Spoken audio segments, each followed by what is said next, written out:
ইন্ডাস্ট্রিতে টিকে থাকতে হলে পলিটিক্সও জানতে হয়। সো পলিটিক্স করেও যদি জিতা যায় তো খারাপ নয়।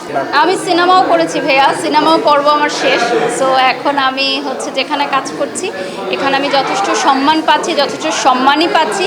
তো আমার মনে হয় আমি আলহামদুলিল্লাহ ভীষণ ভালো আছি। এখন তো সিনেমার অফার আমার আসেও না তেমন একটা। তো সিনেমার অফার যদি আসে ব্যাটে বলে মিলে তাহলে চিন্তা ভাবনা করে দেখবো। সব কিছুরই একটা বয়স থাকে ভাইয়া। হ্যাঁ, এখন আমি 32+। এখন যদি আমি মডেলিং করতে যাই মানুষ হাসাহাসি করবে, রাইট?